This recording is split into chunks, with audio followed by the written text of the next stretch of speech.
హైయర్స్ ఒక tower channel ప్రపంచ యాత్రికుడు నా అన్వేష తెలుసు. మంచి పాపులారిటీ కూడా తన యూట్యూబ్ వీడియోల ద్వారా కానివ్వండి, లేకుంటే ఇన్స్టాగ్రామ్ ద్వారా కానీ మంచి పాపులారిటీ అయితే సంపాదించుకున్నాడు. అయితే రీసెంట్ టైంలో అతని గురించి మనం చూస్తూ ఉంటే బెట్టింగ్ యాప్స్ మీద ఒక పోరాటం లాంటిది అయితే చేస్తూ వస్తున్నాడు. అంటే బెట్టింగ్ యాప్స్ ఎవరెవరు ప్రమోట్ చేస్తున్నారు, వాళ్ళ అంటే బెట్టింగ్ యాప్ ప్రమోట్ చేయడం వలన ఎంతమంది బాధితులు ఉన్నారు, వాళ్ళు ఎంత నష్టపోయారని చెప్పేసి విపరీతంగా వీడియోలు చేయడం చూసాం. దాని మీద సజ్జనర్ గారు రియాక్ట్ అయ్యి చాలా మంది మీద కేసులు కూడా నమోదాయి. అయితే ఇప్పుడు ఈయన గాడి తప్పాడా, నా అన్వేషణ అని చెప్పేసి చాలా మంది అనుకుంటున్నారు.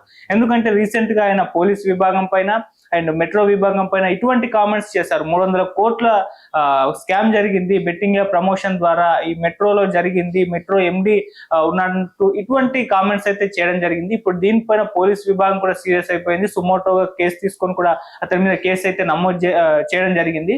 సో ఎలా చూడొచ్చు ఈ కామెంట్స్ ని, మరి ఎంతవరకు అతను అరెస్ట్ కు దారి తీయొచ్చా లేదా?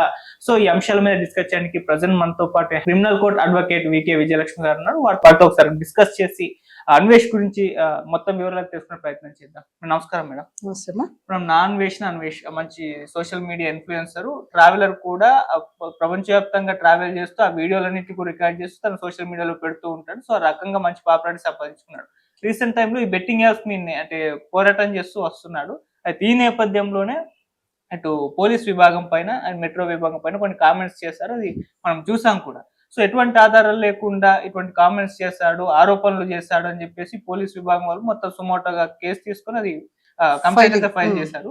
సో మరి ఎటు వైపు దారి తీయొచ్చు, మీరు ఏం చెప్తారు మేడం? ఒకటి కేసు అయితే ఫైల్ చేసి ఉంటారు. ఎప్పుడైనా సరే ఒక సంస్థ మీద కానీ, ఒక భక్తి తరంగా కానీ, ఒక జాతి పరం మీద కానీ, వ్యక్తుల మీద నువ్వేమైనా ఎలిగేషన్స్ పెట్టుకోవచ్చు. ఇది ఒకళ్ళ మీదకి రాదు. ఇది యావత్ ఇండియాలో ఉన్న పోలీస్ డిపార్ట్మెంట్ కి ఈ మెట్రో దానికి వస్తుంది. అప్పుడు ఏమవుతుంది, ఒక సంస్థ కింద లెక్క వచ్చింది.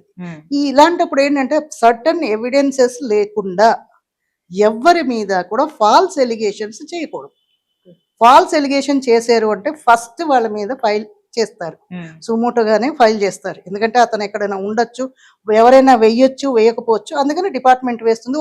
కొన్ని సందర్భాల్లో కోర్టు వాళ్లే సుమోటోగా తీసుకుని హైకోర్టు దాన్ని ఫైల్ చేసుకుంటారు అన్వేష్ మీద. సో అన్వేష్ మీద కూడా అలాగే చేశారు. ఎందుకు అని అంటే వాళ్ళు ఆ తప్పు చేయలేదు అని అంటే కనుక వాళ్ళ పరువు పోతుంది. ఇక్కడ ఒక వ్యక్తిది కాదు ఇది, ఆ సంస్థకి. ఆల్రెడీ మనం చాలా భయభీతలై ఉన్నారు ప్రజలు. మనల్ని రక్షించే వాళ్ళు రక్షక భటులు అన్నప్పుడు వాళ్ళనే ఎలిగేట్ చేసి వాళ్ళనే ఫోకస్ చేస్తుంటే ఇక ప్రజలు ఎవరిని నమ్మాలి అన్న క్వశ్చన్ మార్క్ వస్తుంది కదా. క్వశ్చన్ మార్క్ వచ్చింది అంటే అది ఊరికే ఉండదు, చాలా విధ్వంసాలు గడిపోతుంది సంస్థల మీదకి వెళ్ళింది అంటే. అందుకని వాళ్ళు కేసు బుక్ చేసి ఉండొచ్చు. అతన్ని ఎక్కడున్నా పట్టుకుంటారు. ఈవెన్ బయట ఉన్నా కూడా ఇంటర్పోల్కి వీళ్ళు ఇంటిమేట్ చేస్తారు. పాస్పోర్ట్స్ కూడా సీజింగ్ అవుతాయి ఒకవేళ ఫాల్స్ అయితే. ఒకవేళ ఉన్నది అని అంటే ఎవిడెన్సెస్ తీసుకొచ్చి కోర్టులో సబ్మిట్ చేయాలి. ఇవన్నీ ఉంటాయి. మనం మీడియా నా చేతిలో ఉంది, నాకు యూట్యూబ్ ఉంది అని మనం ఇష్టం వచ్చినట్టు ఎవరిని వ్యాఖ్యానాలు చేయకూడదు. వ్యాఖ్యానించే ముందు ఆచి తూచి అడుగు వేయాలి. ఒక మాట అన్నావు, సజ్జనార్ గారు ఆయనకి సపోర్ట్ ఉంది. సజ్జనార్ గారు ఎవరికి సపోర్ట్ ఉండరు. మంచికి న్యాయం చేస్తున్నాడు కాబట్టి ఏదో 2-3 కేసుల్లో ప్రజలకు ఉపకారం జరిగింది కాబట్టి అప్పుడు ఆయన ఆ అబ్బాయికి సపోర్ట్ చేసి ఉండొచ్చు. అంతేకాని నువ్వు ఏ తప్పు చేసినా నీకు సపోర్ట్ ఉంటాను, నా అండాదండ ఉంది అని అన్నారు ఆయన. ఎప్పుడైనా సరే, ఇప్పుడు అడ్వకేట్స్ అయినా పోలీస్ అయినా, ఒక పోలీస్ మీద కనుక ఫాల్స్ ఎలిగేషన్ పెట్టారంటే మొత్తం డిపార్ట్మెంట్ నిలబడుతుంది. అలాగే అడ్వకేట్స్ మీద కూడా ఏదైనా ఫాల్స్ ఎలిగేషన్స్ అయ్యాయంటే మొత్తం అడ్వకేట్స్ అందరూ బైకాట్ చేస్తారు. ఇది మనం ఏమనుకుంటాం అంటే మన పర్సనల్ ఒపీనియన్. అతను ఏదో ఒక్కడే కదా, వాళ్ళ మీద మేము చేసేయచ్చు, ఒక్క పేరు చేసి చెప్పాడు ఆ ఎండీను ఇక్కడ కమిషనరు అని. వాళ్ళు ఒక్కళ్ళు కాదు, అదొక సంస్థ. సంస్థకి ఇండివిజువాలిటీ వేరు. ఇలాంటి ఎలిగేషన్స్ వచ్చినప్పుడు ఆ సంస్థ మీదకి వెళ్ళిపోతుంది. అది మొత్తం డిపార్ట్మెంట్ అంతా కలిసికట్టుగా అక్కడ పనిచేస్తుంది. అప్పుడు సజ్జనార్ గారు కూడా ఇతనికి అగెనెస్ట్ గానే వెళ్ళవలసి వస్తుంది ఎంక్వైరీకి. ఎందుకంటే ఎందుకు మాట్లాడావో అని అడుగుతారు కదా. సో ఇవన్నీ ఆయనకు అవగాహన ఉంటేనే అనాలి తప్ప ఎనీ ఫాల్స్ ఎలిగేషన్స్ చేయడానికి ఎవరికి రైట్స్ లేవు. మేడం ఇప్పుడు ఆయన అంటే మొత్తం ట్రావెల్ చేస్తూ ఉంటాడు కాబట్టి వరల్డ్ వైడ్ పాస్‌పోర్ట్ అయితే సీజ్ చేసే అవకాశం ఉందని వాళ్ళు చెప్పారు. ఇప్పుడు వేరే దేశంలో ఉన్నాడు కదా! అంటే ఇతన్ని తీసుకురావడం ఈజీ అంటారా? అంటే ఇప్పుడు ఈ మధ్య కాలంలో మనం చూస్తున్నాం. కొంతమంది స్కాములు చేసి వేరే దేశం పారిపోతూ ఉంటారు. ఎందుకంటే మళ్ళీ దొరకమని చెప్పేసి. సో ఇప్పుడు అన్వేష్ విషయంలో మరి అది అతను వేరు. అది వస్తారా? వేరు. హ్మ్. నువ్వు అడిగిన దానికి సమాధానం ఏంటంటే, హ్మ్. స్కామ్స్ చేసి వెళ్ళిపోయారు అనంటే అక్కడ వాళ్ళకి సిటిజన్‌షిప్స్ ఉన్నాయి. ఓకే. సో, అందుకని అక్కడికి వెళ్ళారు. హ్మ్. అక్కడ సిటిజన్‌షిప్ ఉన్న వాళ్ళకి హ్మ్. అక్కడ వాళ్ళకి ఇన్ఫార్మ్ చేసి అక్కడ పోలీస్ ప్రొటెక్షన్ తీసుకోవాల్సొస్తుంది. హ్మ్. అది కొంచెం లెంథీ ప్రాసెస్ ఉంటుంది. ఓకే. చాలా ప్రాసెస్‌లుంటాయి. ఇది అలా కాదు ట్రావెలర్. హ్మ్. ట్రావెలర్ ఈయన. ఈయన ఒక టూరిస్ట్. ఇండియా వాడే కాబట్టి ఇక్కడి నుంచి ఇంటర్‌పోల్‌కి ఇంటిమేషన్ వెళ్తుంది. అక్కడి నుంచి అరెస్ట్ చేసి తీసుకురావచ్చు. ఈజీ. హ్మ్. పాస్‌పోర్ట్ కూడా సీజ్ అయిపోతుంది. ఇక్కడి నుంచి వెళ్తారమ్మా. ఇక్కడి నుంచి డిపార్ట్‌మెంట్ వాడు వెళ్లి తీసుకొస్తారు. హ్మ్. ఎంత పెద్ద పనో తెలుసునా? ఇలాంటి వ్యాఖ్యలు చేసినందుకు ఇతని కోసం ఓ ఇద్దరిని పంపించాలి అక్కడికి. ఆ ఖర్చు ఎవడు భరించాలి? ప్రజలే అవును. భరించాలి. అవును. డిపార్ట్‌మెంట్ ఎందుకు ఇస్తుంది? వాళ్ళకి వచ్చే జీతాలే వాళ్ళకి సరిపోవు. హ్మ్. కదా! అంటే పెద్దవాళ్ళ గురించి నేను అనట్లేదు. చిన్న స్థాయిలో ఉండేవాళ్ళకి. వాళ్ళ వాళ్ళ కష్టాలు వాళ్ళకున్నాయి. ఓకే. ఇప్పుడు ఈ ఇద్దరిని అక్కడ పంపించాలి. వాళ్ళకి బోలెడు ఖర్చులుంటాయి. ఆ ఖర్చులన్నీ మన మీదకే మళ్ళీ రుద్దుతారు. ఓకే. సో, ఇప్పుడు మేడం నెక్స్ట్ ప్రాసెస్ చూసుకుంటే అంటే ఇప్పుడు విచారణకు ఎలాగో పిలుస్తారు. వాళ్ళు కూడా చెప్పారు. విచారణలో అంటే ఎటువంటి ఆధారాలతో నువ్వు ఇది చేసావు అని చెప్పేసి అడుగుతారు. సో, మరి ఆధారాలు చూపించకపోతే ఏంటి? ఒకేళ నిజంగా అతని దగ్గర ఆధారాలు ఉంటే పరిస్థితి ఏంటన్నట్టు? ఆధారాలుంటే కోర్టు పరిశీలిస్తుంది. ఓకే. ఆధారాలు లేకపోతే మాత్రం టార్చర్ చూపిస్తారు. హ్మ్. ఫాల్స్ ఎలిగేషన్ పెట్టినప్పుడు ఇవన్నీ ఆలోచించాలి. హ్మ్. ఆధారాలు లేకుండా మాత్రం ఎలిగేషన్ చేస్తే మాత్రం ఊరుకోదు. ఓకే. కోర్టు ఊరుకోదు. హ్మ్. పోలీసు ఊరుకోదు. ఓకే.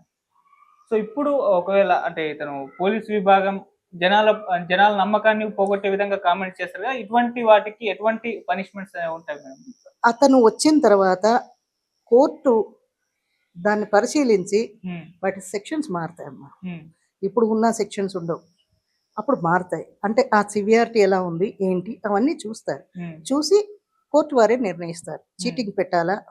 లేదా ఒక సంస్థ మీద ఎలిగేషన్ పెట్టారు కాబట్టి భారత పౌరుడై ఉండి హ్మ్. దానికి మళ్ళీ వేరే సెక్షన్స్ ఉంటాయి. హ్మ్. అవన్నీ పెడతారు. హ్మ్. ఒకటే సెక్షన్ అనే ఉండదు. దానికి యాడ్ ఆన్ అవుతూ ఉంటాయి. హ్మ్. శిక్షలు నీకు మినిమమ్ 10 సంవత్సరాల పైనే తప్ప లోపల ఉండదు. ఓకే. ఓకే. అండ్ మేడం ఇంకొక ట్వీట్ చేశాడు సోషల్ మీడియాలో ఒకసారి ఆ ట్వీట్ ఒకసారి చూద్దాం. అంటే ఈ కేస్ నమోదైన తర్వాత, ఇష్యూ జరిగిన తర్వాత ఏం పెట్టాడంటే, "ధర్మాన్ని నువ్వు కాపాడు, ఆ ధర్మం నిన్ను కాపాడుతుంది. చేసేది మంచి పనైనప్పుడు దేవుడిని కూడా ఎదిరించమని భగవద్గీత చెప్తుంది. హ్మ్. సో, బెట్టింగ్ యాప్‌ల మీద పోరాటం మే 25 వరకు ఐపీఎల్ ఫైనల్ వరకు ఆపే ప్రసక్తి లేదు. హ్మ్. నా దగ్గరున్న రూ. 40,00,000 బెట్టింగ్ బాధితులకు అందాలి. కర్మకి నేనంటే భయం. ఎందుకంటే నా దగ్గర ధర్మం అనే అస్త్రం ఉంది. నేను ప్రాణం పోయినా తప్పు చేయనని" పెట్టాడు. కరెక్టే అయ్యుండొచ్చు. హ్మ్. నీ 40,00,000 వీళ్ళకేం సరిపోదు. సరిపోదు. వీళ్ళంతే కోల్పోయారా? నీకు నిజంగా వీళ్ళకి న్యాయం చెయ్యాలి అంటే హ్మ్. ధర్మబద్ధంగా పోరాడు. ఒకళ్ళ మీద బురద జల్లి పోరాడడం కాదు. హ్మ్. అంటే బురద అనంటే అతని దగ్గర ఎవిడెన్సెస్ ఉన్నాయి. లేదు మనకి కరెక్ట్‌గా అవగాహన లేదు. అవును. ఉండుండొచ్చు. లేకపోవచ్చు. హ్మ్. ఉంటే ఓకే. లేకపోతే మాత్రం ఎంతమందన్నారు? 40,000 మందా? చాలా మందున్నారు. రూ. 40,00,000 బెట్టింగ్ 40,00,000 హ్మ్. ఎవరికి పంచుతావు? నువ్వు తిరగడానికే సరిపోతోంది. నీ హ్మ్. 40,00,000 నీ 40,00,000 ఏమి 400,00,00,000 కాదు కదా! హ్మ్. ఇంతమందికి పంచడానికి బెట్టింగ్ యాప్‌ల మీద చాలా మందే కోల్పోయి ఉండొచ్చు. So, uncountable. ఇలాంటి మాటలు వదిలేటప్పుడు చాలా జాగ్రత్తగా వదలాలి. హ్మ్. ఇవేంటంటే చాలా కాంట్రోవర్సీస్‌కి వెళ్ళిపోతాయి. సో, అది తప్పది. ఓకే. మనం ఈ బెట్టింగ్ యాప్స్ ప్రమోషన్ విషయానికి ఒకసారొస్తే నార్మల్‌గా చాలా మంది సెలబ్రిటీల పైన రీసెంట్ టైమ్‌లో కేసులు నమోదయినాయి. అండ్ ఇన్‌స్టాగ్రామ్ ఇన్‌ఫ్లుయెన్సర్స్ కానివ్వండి, లేకుంటే స్టార్ హీరోల పైన కూడా కేసులు నమోదయ్యాయి. సో, అది ఒక వైపలా నడుస్తూనే ఉంది. సో, దీని సివియారిటీ ఎంతుంటది? అంటే బెట్టింగ్ యాప్స్ మన దగ్గర లీగల్ అయితే కాదు. బట్ ప్రమోట్ చేయడం, వాటి వల్ల ఎంతో మంది నష్టపోవడం. సో, వీటికి సంబంధించి ఏ విధంగా ఉంటుంది మేడం? ఒకటమ్మా వాళ్ళకి కూడా పాపం సినిమా యాక్టర్స్‌కి కూడా ఏదో ఇప్పుడు యాడ్స్ వచ్చినట్టే వస్తాయి. హ్మ్. అందులో దిగితే కానీ ఇది బెట్టింగ్ యాప్ అని తెలియకుండా దిగిన వాళ్ళు చాలా మందున్నారు. హ్మ్. ఆ తర్వాత ఏంటంటే ముందైతే అదేదో ప్రమోట్ చేస్తున్నాము అన్నట్టే వెళ్ళి ఉంటారు. హ్మ్. ఎప్పుడైతే ఇది సోషల్ మీడియాలో వచ్చి ఇవన్నీ రప్చర్ అయ్యిందో హ్మ్. అది బెట్టింగ్ యాప్స్ కింద వచ్చి దాని మీద కేసులు బుక్ అయ్యి హ్మ్. ఈ లోపల వీళ్ళు పీకల లోతు మునిగిపోతారు. హ్మ్. దాని తర్వాత కోర్టు నిర్ణయించాలి అంతే. హ్మ్. కోర్టే నిర్ణయిస్తుంది. మన చేతుల్లో ఏదీ లేదు. ఓకే.